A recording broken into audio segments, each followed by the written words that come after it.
Assalamualaikum warahmatullahi wabarakatuh. Sebelumnya saya ucapkan terima kasih atas kesempatan yang telah diberikan untuk mempresentasikan tugas 1 dari mata kuliah basis data. Perkenalkan, nama saya Mesyana Anissa Bufian, NIM saya 055213459. Pada saat ini saya diminta untuk membuat ERD atau Entity Relationship Diagram menggunakan aplikasi YED berdasarkan sistem akademik perguruan tinggi. Melalui presentasi ini saya akan menjelaskan bagaimana entiti seperti mahasiswa, mata kuliah, dan dosen saling berhubungan dalam sebuah basis data, serta bagaimana relasi digambarkan atau divisualisasikan secara logis dan sistematis. Oke, kita langsung saja buka aplikasi YED-nya. Oke, sekarang kita sudah berada dalam aplikasi YED untuk membuat ERD, Entity Relationship Diagram. Untuk membuat ERD ini kita membutuhkan yang pertama, entity dan atributnya. Yang kedua, relasi antar entitinya. Oke. Dijelaskan bahwa sebuah studi di sebuah perguruan tinggi, yang pertama, mahasiswa dapat mengambil satu atau lebih mata kuliah. Yang kedua, setiap mata kuliah hanya diajar oleh satu dosen. Dan yang ketiga, setiap dosen dapat mengajar satu atau lebih mata kuliah. Dari studi di atas, kita dapat menyimpulkan bahwa terdapat 3 entity. Oke, kita buat dulu entitinya.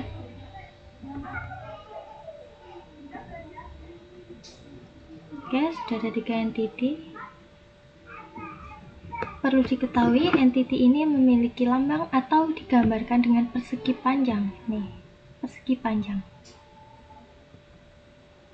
Oke. Entity pertama adalah mahasiswa.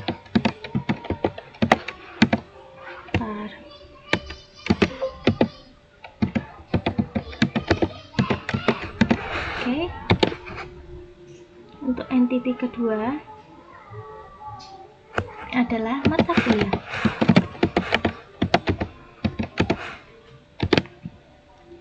Dan yang terakhir adalah dosen.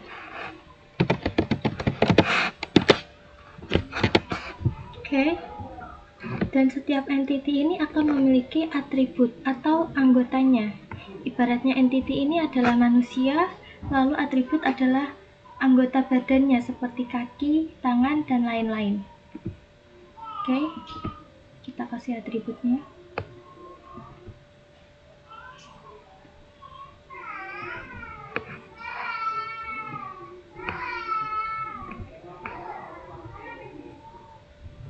Oke, ini bisa kita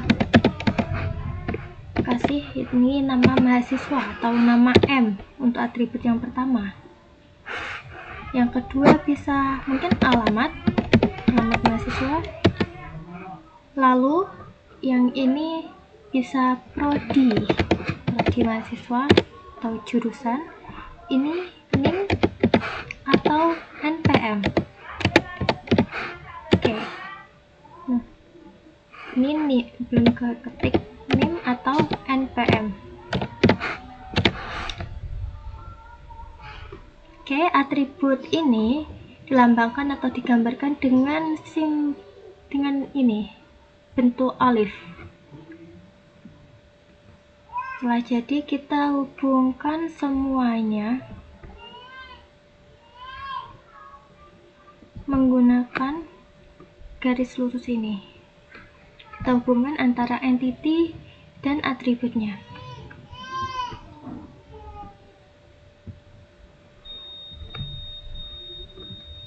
Oke, sudah terhubung. Lalu kita membuat atribut dari mata kuliah.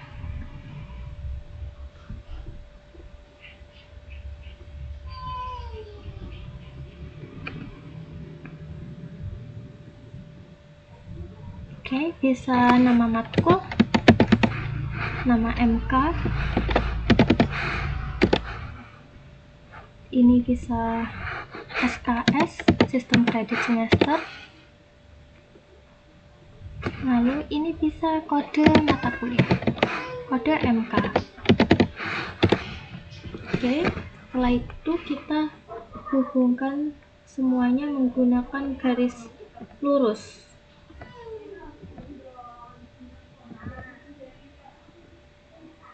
Oke.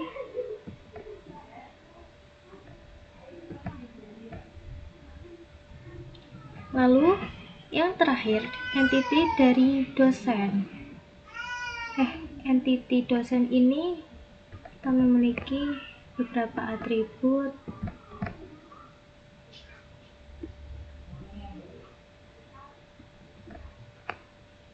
Oke. Ini yang pertama mungkin nama dosen. Kita sikat nama D.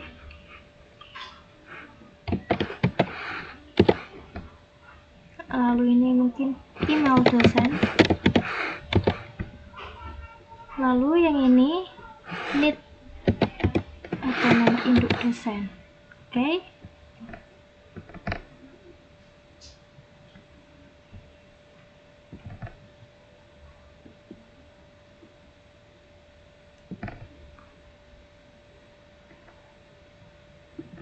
Oke, entity dan atributnya sudah jadi.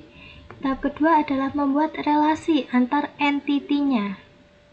Di dalam studi ini kita memiliki dua relasi.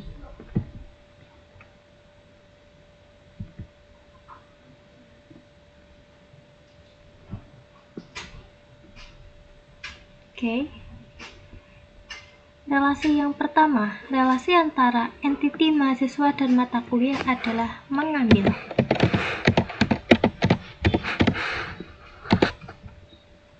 Relasi yang kedua, entity mata kuliah dan entity dosen, relasinya adalah mengajar. Oke. Setelah itu karena tadi diketahui bahwa setiap mahasiswa dapat mengambil satu atau lebih mata kuliah, maka kita pilih yang ini.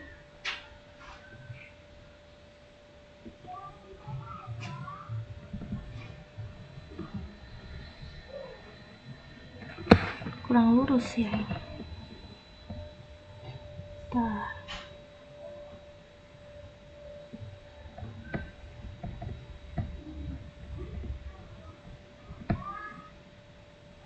Kita lurusin dulu. Oke, udah lurus.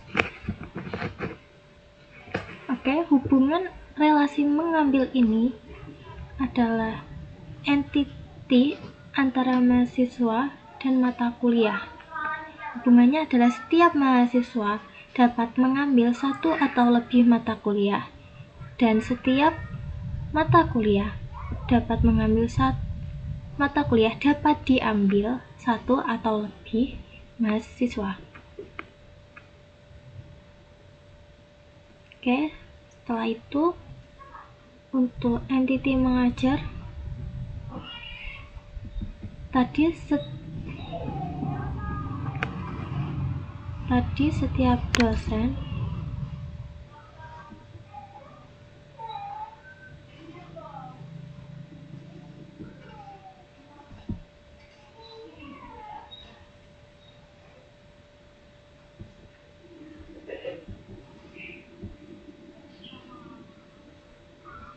Oke, udah lurus. Untuk hubungan relasi mengajar adalah relasi antara mata kuliah dan dosen. Setiap mata kuliah hanya bisa diajar oleh satu dosen, dan setiap dosen dapat mengajar satu atau lebih mata kuliah. Untuk relasi mengambil tadi antara mahasiswa dan mata kuliah disebut many to many. Dan untuk relasi mengajar antara entity mata kuliah dan dosen disebut one to many.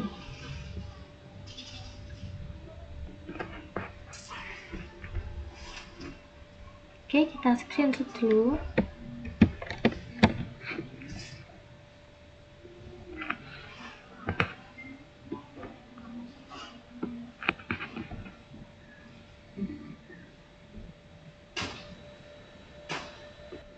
Demikian penjelasan saya mengenai ERD atau Entity Relationship Diagram, Sistem Akademis Perguruan Tinggi. Tugas ini sangat membantu saya untuk memahami bagaimana struktur data dirancang untuk mendukung sistem informasi yang efisien dan terorganisir. Saya juga belajar pentingnya relasi antar entitas dalam membangun basis data yang logis dan mudah dipahami. Sekian dari saya, kurang lebihnya mohon maaf, dan terima kasih atas kesempatan yang telah diberikan. Wassalamualaikum warahmatullahi wabarakatuh.